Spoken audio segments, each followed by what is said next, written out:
अपनी मर्जी से कहाँ अपने सफर के हम हैं, अपनी मर्जी से कहाँ अपने सफर के हम हैं।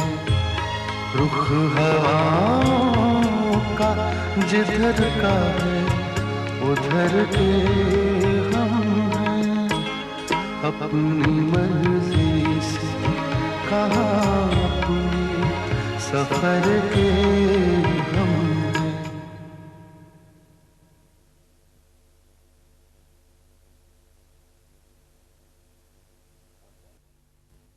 और फिर एक अनाउंसमेंट हुई।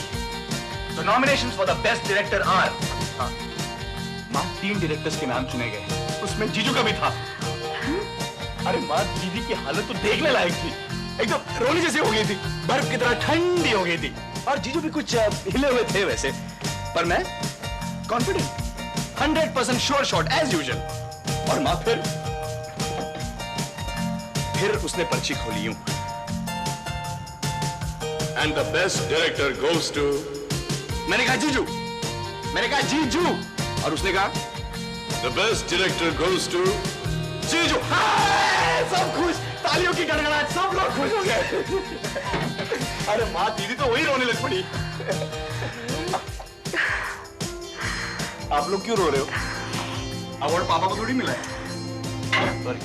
इतनी खुशी का मौका और एक फोन तक करके नहीं बताया हमें। तो क्या हुआ विनीता? बच्चा खुश है, यही सबसे बड़ी खुशी है। वो हमसे रूठी ही तो है, बिछड़ी कहाँ है? विनीता, चल आज ही चलते हैं उसके घर। बहुत हो गया ये सब कुछ, और अगर आज भी नहीं मानी ना तो मैं खुद जाऊंगी रोहित के पास, शूटिंग पे जाके बात करूंगी। माँ बाप गलती करते हैं, लेकिन इतनी बड़ी सजा तो बच्चे नहीं देते ना उनको। नहीं माँ, वो आएगी, जरूर आएगी और अपने आप आएगी। वो मेरा बहुत समझदार बच्चा है। तुम लोगों के यहाँ आंसू बहे हैं तो उसका दामन भी जरूर भीगा होगा। मैं बड़ी बात नहीं कर रहा हूं, हो सकता है शायद वो रोहित को लेकर कल ही आ जाए। वो नहीं आएगी, अपनी दादी की मौत पे नहीं आएगी। माँ जी, आप क्या कह रही हैं? मैं अभी जाकर उसे फोन करती हूँ। वनीता, ऐसी बातें फोन पर नहीं करते। शिवानी, कल रात पार्टी में तुम्हारे दरवाजे की तरफ बार बार देखना, चेहरे पर एक सवाल, आंखों में इंतजार। शिवानी, क्या दुनिया वाले समझ नहीं पाते? नहीं शिवानी, शिवानी, हर इंसान एक मुट्ठी आटा खाता है, और अब जानवरों की तरह इंसानों को भी इंसानों की समझ पड़ती है शिवानी। नहीं। अरे रोहित बाबू, तुम? भाई आप तो 3-4 दिन के बाद आने वाले थे। बस यार, मन नहीं लगा। और शिवानी, कैसी हो तुम? ठीक है। क्या लेगा, चाय? अरे नहीं यार, मैं तुम्हें बताने आया था कि मैं और गायत्री तुम्हारे यहाँ रात को डिनर के लिए आ रहे हैं। हाँ। मैं उसे यार बता रहा था कि सारे दोस्त तुम्हारे यहाँ जमा हो गए थे कल, और पार्टी थी, तो उसे बहुत बुरा लगा। तुम्हारा फोन नहीं चलता यार? हाँ यार, कुछ। हाँ, आता हूँ यार, 2 मिनट, मैं भी आ रहा हूँ।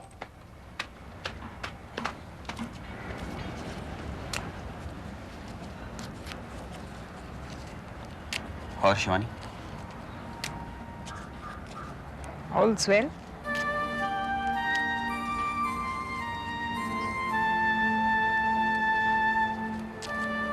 कैसी रही आउटिंग?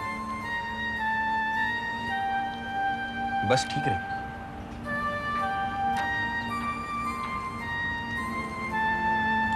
कल यहाँ सब लोग आए थे, तुम्हें आना चाहिए था। बहुत इंतजार किया। अच्छा लगता है तुम आते।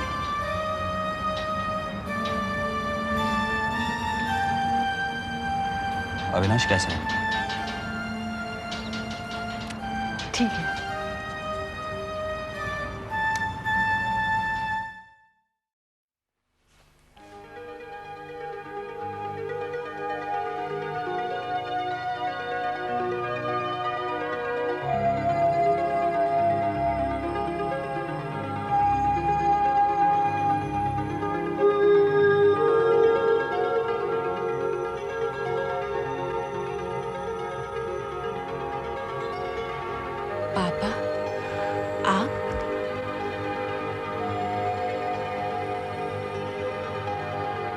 हाँ, मैं तेरा पापा।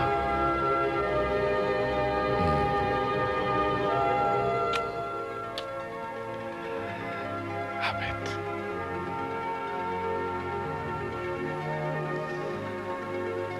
कैसी है तू? आप आज अचानक? हाँ, तू अपने घर बुलाती नहीं, अपने पापा के घर आती नहीं। फिर अगर तेरे पापा को तुझसे बात करनी हो, तुझसे मिलना हो, तो क्या करे पापा? कहाँ जाए? तेरे दफ्तर ही ना? हैं? अच्छा, अब बता कैसी है तू? मैं बिल्कुल ठीक हूँ। जिंदगी कैसी चल रही है? जिंदगी से कभी कोई शिकायत नहीं थी मेरी। हाँ, हाँ बेटा, मैं जानता हूँ। तू अपना गुस्सा छोड़ के रोहित के साथ घर नहीं आएगी? माँ कैसी है?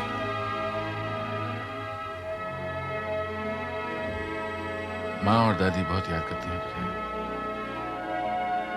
रोहित तो कभी कभार आ भी जाता है, लेकिन लगता है तूने जैसे कसम। बेटे, गुस्सा छोड़ के आ जा। जो होना था सो हो गया ना। आपकी तबीयत कैसी है? मेरी तबीयत को क्या है? भला चंगा हूं, खुशहाल हूं। बेटे, जिसकी बेटी सुखी, उस बाप का जीवन सुखी। और जिसकी बेटी अपने घर में दुखी। आशीष कह रहा था आपके घुटनों में दर्द होता है। जो बाप अपनी बेटी के लिए अपनी दहलीज पर उतावली नजरों से इंतजार कर रहा हो,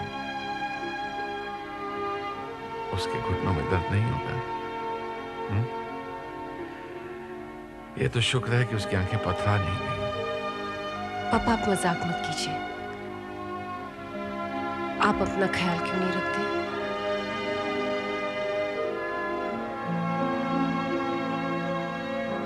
तू जानती है, मेरी एक बेटी थी।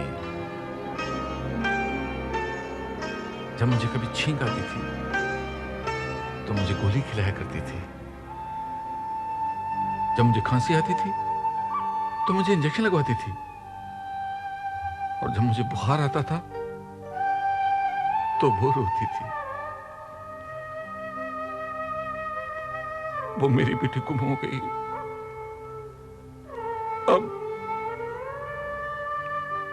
अब कोई मेरा हाल नहीं पूछता।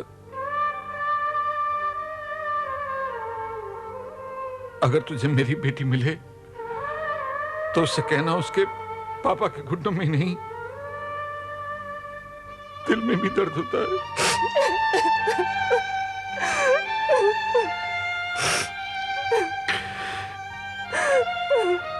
बस बस मेरा बच्चा, चुप हो जा, चुप हो जा, चुप हो जा।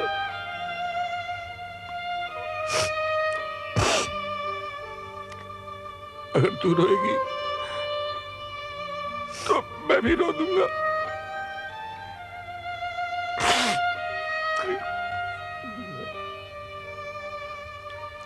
तू हम सबको माफ नहीं कर सकती। बेटे, तेरी अभी उम्र है, हमें तो पता नहीं कब बुलाओ आ जाए।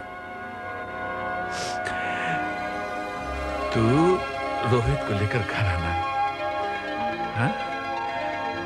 है बेटा? और सुन, अपनी मम्मी से नहीं कह रहा कि मैं यहाँ आया था, हैं? प्रॉमिस ना? प्रॉमिस?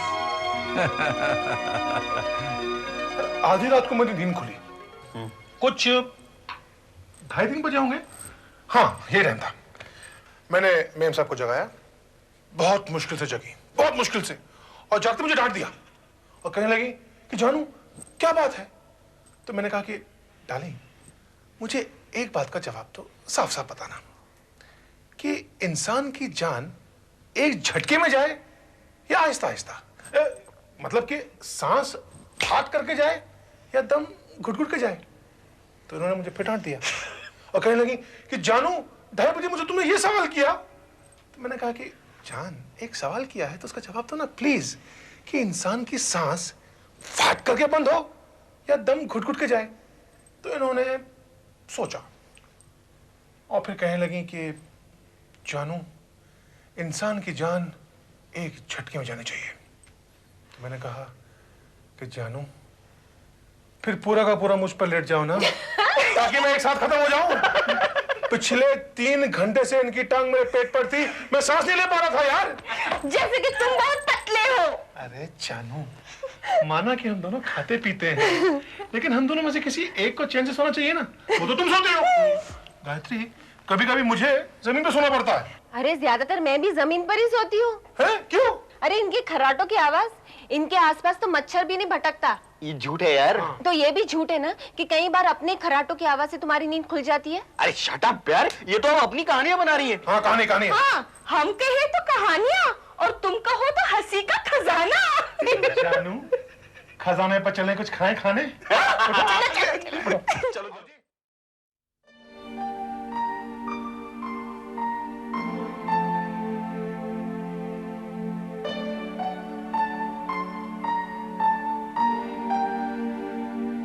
बार बस मेरे भैया पर इल्जाम मत लगाया करो। तो और किस पर लगाऊं?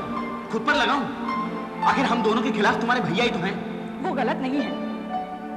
क्या? हाँ। अच्छा, तो अब तुम्हें वो सही और मैं गलत लगने लग गया। ऐसा कुछ नहीं है रोहित, मैं ऐसा सोचकर नहीं करती कि आज इसकी तरफ हूँ तो कल उसके खिलाफ हूँ। मैं अगर तुम्हें चाहती हूँ तो मेरे भैया से भी उतना ही प्यार करती हूँ।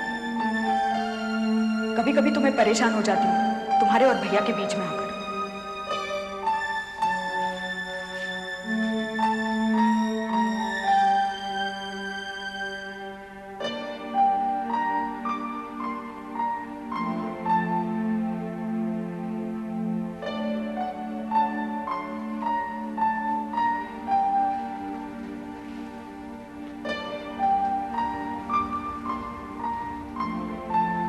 I am sorry Shivani.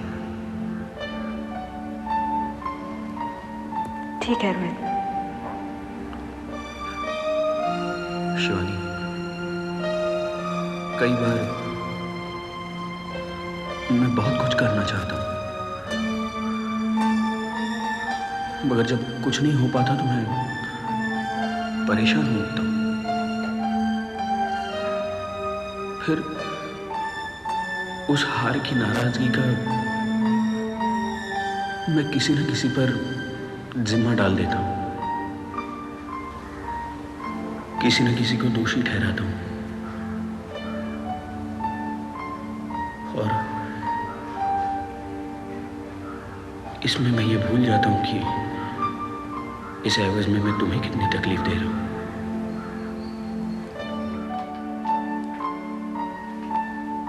नहीं रोहित, तुम्हारा किया और कहा मुझे कभी तकलीफ नहीं पहुंचाता। कभी कभी तुम्हारी परेशानी से मैं परेशान होती हूँ।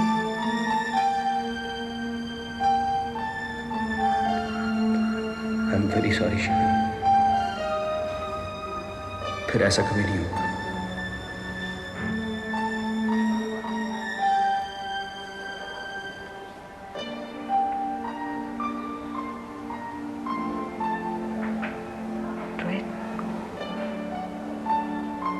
कभी इत्मीनान से बैठकर सोचना, क्या हमारे बड़े गलत होते हैं?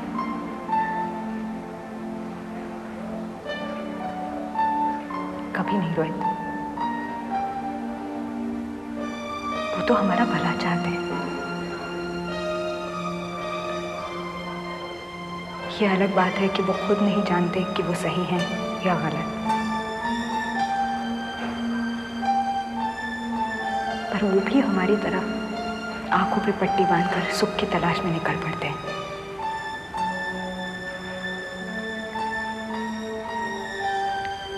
रोहित, कहीं उन्होंने खुद को तकलीफ पहुंचाकर हमें शांति दी, खुद को दुख में डालकर हमें सुख दिया, खुद को गिराकर हमें उठाया।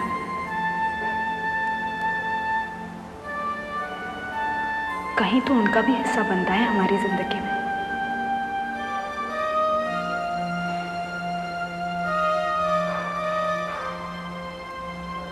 और फिर एक ऐसा मोड़ आ जाता है जब हम ना उनसे कुछ पूछते हैं और ना ही हमारी किसी भी राय में उनको शामिल करते हैं।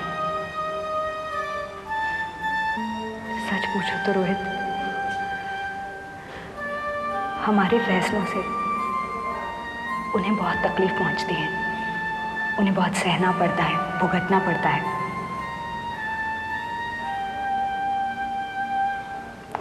कई बार तो वो लोग पिस जाते हैं।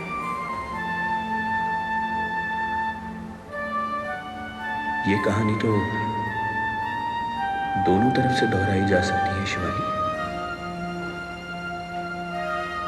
हम भी तो उनका शिकार बनते हैं।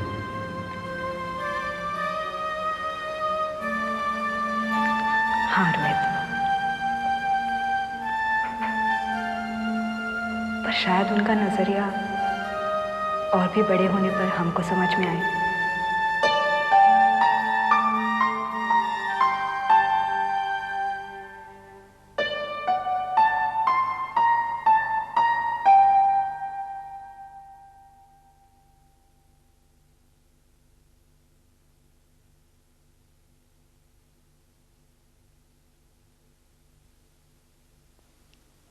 सो गए? हाँ,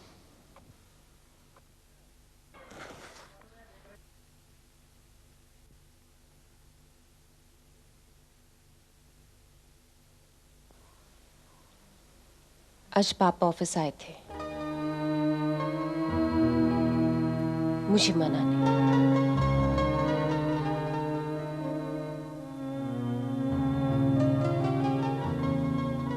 शायद माँ ने और दादिनों ने भेजा होगा।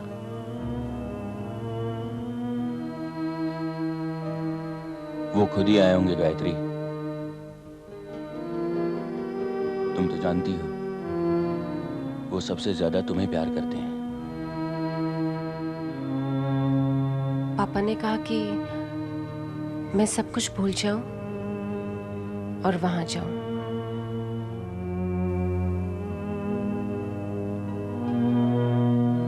उन्होंने ठीक ही कहा गायत्री।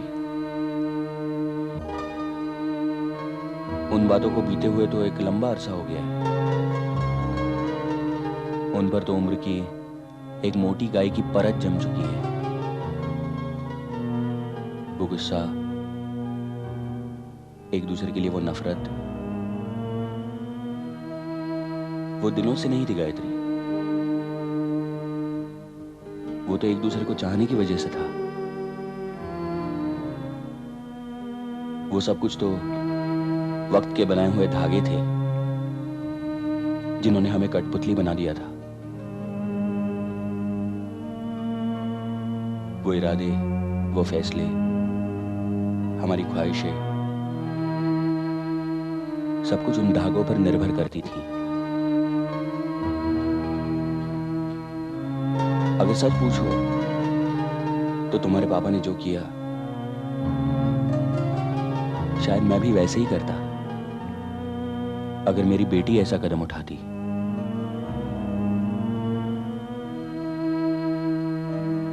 गायत्री, डाल दो यह हथियार। मत लड़ो वो जंग जो कभी थी ही नहीं। सुलह कर लो, माफ कर दो सबको। हम कल ही उनके घर जाएंगे।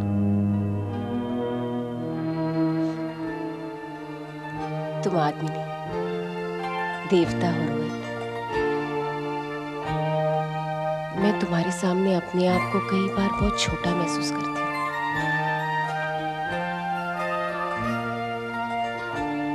तुम बहुत बड़े हो रोहित।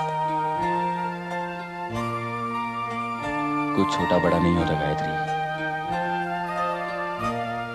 आज वक्त मेरे साथ है जो कि कल नहीं था, और अगर वो कल मेरे साथ होता तो शायद ये आज बिल्कुल अलग होता।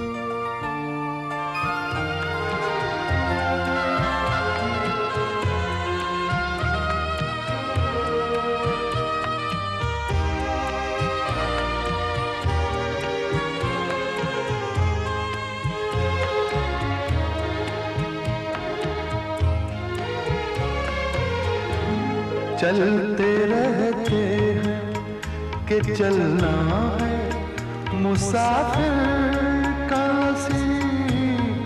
चलते रहते हैं कि चलना है मुसाफिर का नसीब। सोचते रहते हैं किस राह गुजर के हम सोचते रहते हैं किस राह गुजर के हम रुख हवाओं का जिधर का है उधर के हम हैं। अपनी मर्जी से कहाँ अपने सफर के हम हैं। अपनी